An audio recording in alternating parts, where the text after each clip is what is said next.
Hello, Bookbellas and fellas. Today I decided to switch up my background just a little bit. I don't know if you guys will like this a little bit better. I do need to redo this, and when I do it, I am going to be filming that, but that's not what we are here about today. Today we are here to discuss everything that I read in the month of November. I had a decent reading month this month. I wouldn't say like that I had the time to read nearly as many things as I typically do because there was a lot of other things going on. I had my class that I was taking and I finished that up, and so I had a lot of like little last minute things to do for that, and then I also had a lot of other little things that came up that needed to be tended to. So without further ado, we are just going to go ahead and get into my month of November wrap up. So the first book that I read right at the beginning of the month is The Assassin's Blade by Sarah J. Maas. This is the very first book in the Throne of Glass series. The Throne of Glass series is about an assassin named Selena Sardothian, and it is this fantasy, and it's mainly geared towards YA audience. This is a set of 5 novellas that actually take place just before we get into the Throne of Glass. As far as publication order goes, this did not come first, but this was definitely worth the read. I am not typically a huge fan of novellas, but these novellas kind of flowed into each other, and so you had the novellas in order, and the second novella in this kind of referenced the first one. The third novella referenced the previous two, and so on and so forth. This actually didn't feel as much like a novella set as it did like a cohesive whole because of the references that it was making to the previous novellas. Typically, I'm not a huge fan of novellas. They don't usually dive into the character enough, but I think this was a little bit different for me because it actually went through and went over the stuff that came before, because it actually went through and went over the previous novella, so it actually didn't feel like I was reading 5 novellas. It actually felt like I was reading 5 short segments of a greater story that was kind of leading up to what we were going to be experiencing in the Throne of Glass books. Because I'm not really a huge fan of novellas, I had been very skeptical before I went into this book, but this book did not disappoint. I really thoroughly enjoyed it. I ended up giving it a 5 out of 5 stars. The second book that I read is A Very Large Expanse of Sea by Tahereh Mafi. This was a book that I wasn't really sure about because I'd never read anything by Tahereh Mafi before, and I do hope to get to her Shatter Me series very soon. But this is actually about a young girl named Shirin who is a Muslim in high school, and she wears her hijab, and it takes place a little bit after 9/11. So during the 9/11, there was a lot of racism against Muslims. They grouped them all into one category, and they didn't really make it distinct that the things that happened in the two towers were actually just a set of terrorist groups rather than the whole Muslim community itself. So she had to deal with being called a terrorist. She had to deal with a lot of criticism from pretty much all angles, and not to mention the fact that her parents really weren't touched by this as much as she was being in high school. She didn't really get a lot of support at home regarding everything that was going on in her school as far as her having trouble making friends. But she meets this guy named Ocean, and Ocean is this wonderful, wonderful guy. And I have to say that I am very, very happy with this character that became the love interest. Typically, the love interest really makes me mad at some point in the book, and he didn't in this, and I am so happy. This book was just so well done. It was very in-depth, and I felt like this character was just popping out of the book. And I thought that it was just so well constructed because not only was she wasn't just an angsty teen. She was somebody who was dealing with a lot of social pressure because of her wearing her hijab, and she wanted to have that kind of control over whether or not anyone saw her hair. She wanted to have that kind of sacredness. She wanted to be able to stick to her guns and not have anybody tell her that she's a terrorist just because of the way that she dresses. This really stood out to me as far as a contemporary work goes. This is Tahereh Mafi's first time writing a contemporary, and I have to say I really hope that she continues on with this because this was wonderful and I so recommend this. This was actually also a 5 out of 5 star for me because while I had imagined that I was going to like it, I didn't think that I was going to fall in love with Shirin the way that I did. So the next book that I reviewed is The Brilliant Death by Amy Rose Capetta. This had a lot to do with gender fluidity. I absolutely love this. This actually took place around our main character, Theodora, who had to deal with a lot of gender discrimination because she was a girl. She could not be an heir to everything her father had built because she was a girl. So she meets this person named Silo, who actually can go back and forth in between being a man and a woman. And Theodora actually learns how to do that. Originally, Theodora's only ability was being able to turn people into either animals or inanimate objects. And she did this for her family. She did it to protect them. Anybody that threatened her family would see her wrath. So this person like that is trying to take over all of this land goes through and poisons the head family, the head fathers of all 5 families in the region. And then he calls the oldest sons who are to inherit to his capital, to his home, where he could actually try to unite them after he finished killing their family. Maybe that's a bad strategy. I don't know. You decide. Silo and Theodora become very close friends, and Theodora does learn from Silo how to become a man and a woman, and this deals a lot with gender fluidity and the roles we take up being either one gender or another. I really loved how this dealt with gender fluidity and how women were expected to not be scrappy, and it really dove into that, and then you had a completely different role once you became a man. I loved how it went back and forth. I loved the idea of it, and not to mention like the fact that they used the term strega, which is actually a definition for the Italian witch, and the fact that this had a very Italian feel, I kind of felt like it upheld the heritage a little bit of the Italian witch, especially because they even got the vocabulary right, which is very rare because this is the first time I've heard in literature of them actually using the term strega instead of witch.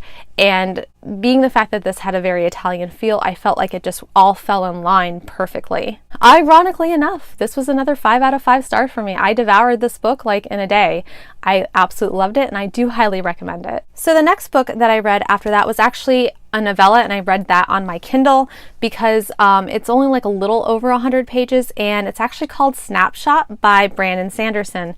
It was absolutely incredible. It is a science fiction detective story, and it is kind of set in the not too distant future, so it makes it feel a little bit more tangible. What they do is, in order to solve crimes, these people have this thing called a snapshot. They take a picture of a town and they take a picture of everybody's mindset in it for that day.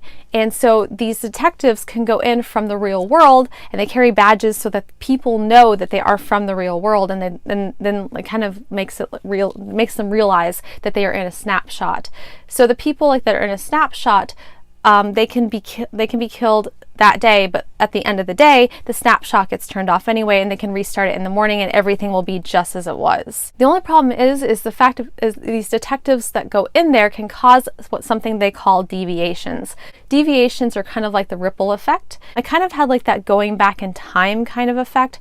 You know, like you send ripples out like every time you make a different move than you would have typically. It's almost like, you know, any little changes that are made changes something else in the snapshot itself. It does have like kind of like a very time machine-y type. Time machine-y, what am I saying? That's not even a word. But it does have that very time machine style feel to it. I really liked that feel. It made it very distinct. So these detectives are in there, and they find this pool underneath a building, and there are 8 bodies floating face down inside the pool.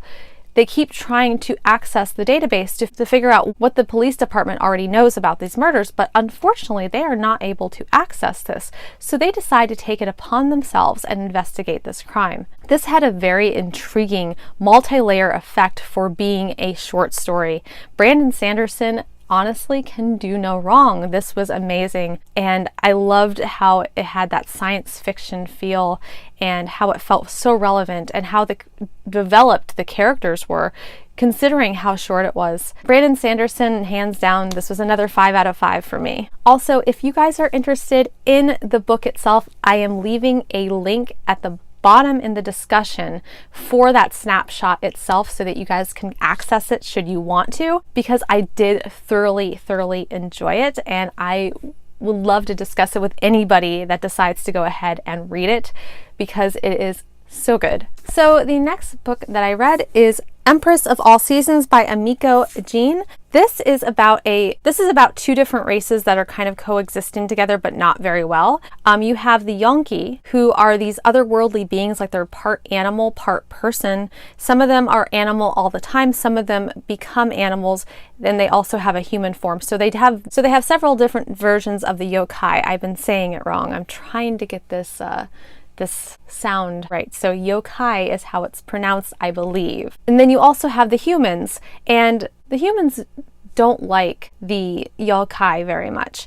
They are very intimidated by them. There's a lot of aggressive yokai. So they are forced to wear these iron engraved collars so that they will be restricted from using their full ability and power. They're also forced to register themselves so that everybody knows exactly how many there are and exactly where they are. And that part kind of bothered me like a little bit, but and the only reason it bothered me was because it was like very discriminatory, not because of the writing itself.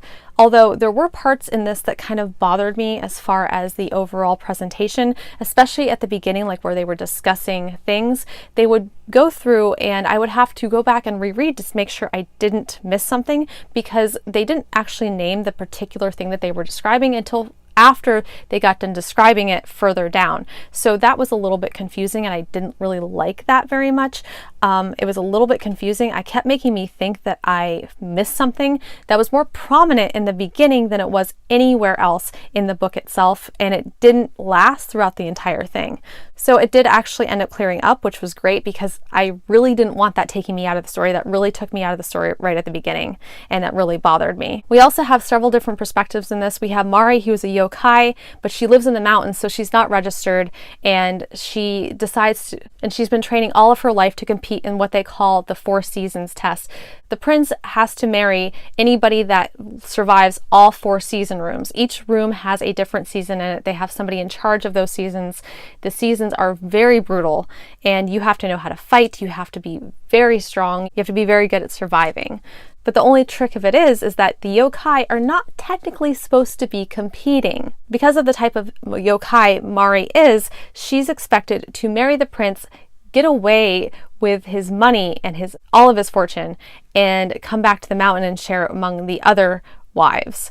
So basically, Mari's people are the gold diggers of the yokai, which was also a very interesting dynamic. There was a lot of emotionality in this, and overall I did really enjoy it. There was a little bit of a romance, and it wasn't super pervasive, and I felt like that ended very well, but some of the little things about it, the romance itself, made it kind of problematic for me overall.